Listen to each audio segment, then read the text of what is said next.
বিষ্ণুদেবের 24টি অবতারের মধ্যে দ্বিতীয় অবতার হল বরাহ অবতার। আমরা প্রথম অবতারের গল্পের বর্ণনায় জানিছি যে শ্রী সনকাদি ঋষি অবতারের সঙ্গে বিষ্ণুদেবের বৈকুণ্ঠ ধামের দুই দ্বারক জয়া এবং বিজয়া কিভাবে অভিশাপে পরবর্তীতে অসুর হিসেবে জন্মগ্রহণ করেছিল। এই দুই অসুরের নামই হলো হিরণ্যকশিপু এবং হিরণ্যক। এরা দুই ভাই ছিল। এর মধ্যে রাক্ষস হিরণ্যক ছিল ব্রহ্মাদেবের মহান ভক্ত, তাই বহু বছর ভগবান ব্রহ্মার তপস্যা করে তার কাছ থেকে অমরত্বের আশ্বাস পেয়েছিলেন। তার বর অনুসারে কোনো মানুষ, দেবতা, পশু, অসুর তাকে হত্যা করতে পারবে না। এই বর পেয়ে সে বিভিন্নভাবে পৃথিবীর উপর অত্যাচার করতে থাকে। 3 লোক তার ভয়ে কাঁপতে থাকে। হিরণ্যক মাটি ধরে পাতাল লোককে ডুবিয়ে দেয়। ধরিত্রী মা সমুদ্রের তলদেশে ডুবে যান। সেই সময় ইন্দ্রের প্রাসাদের উপরও বিভিন্ন রকমভাবে আক্রমণ শুরু হয়। এই সময় পৃথিবীলোক শাসন করছিলেন রাজা মনু এবং তার স্ত্রী শতরূপা।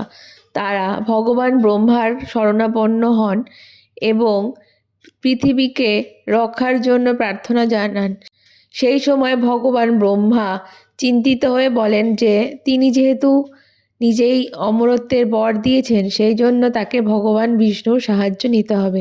এরপর ব্রহ্মা যখন গভীর ধ্যান করছিলেন, সেই সময় তার নাক থেকে একটি ছোট শুয়োরের মতো প্রাণী নির্গত হয়। প্রাণীটি আস্তে আস্তে বিশাল পর্বতের আকার ধারণ করতে থাকে। এটি হলো ভগবান বিষ্ণুর বরাহ অবতার।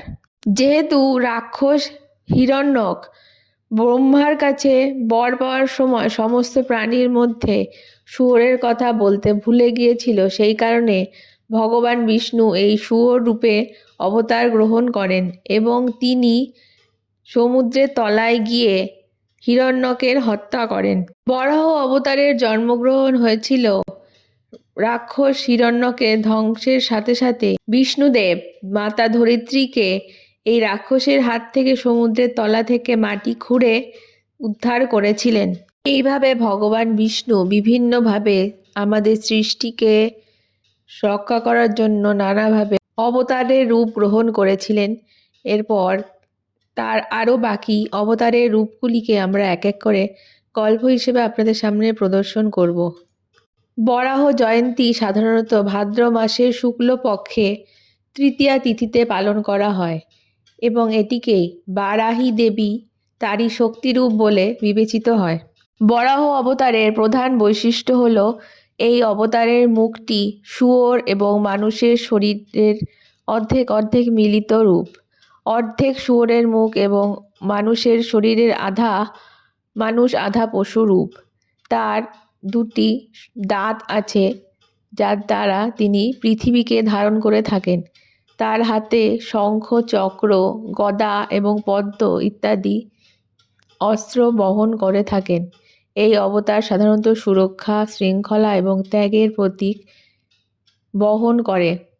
মহাপ্রলয়ের পর পৃথিবীর পুনর্জন্ম অর্থাৎ দুষ্টের দমন করে শুভ শক্তির জয় হিসেবে এই বরাহ অবতারকে মানা হয়।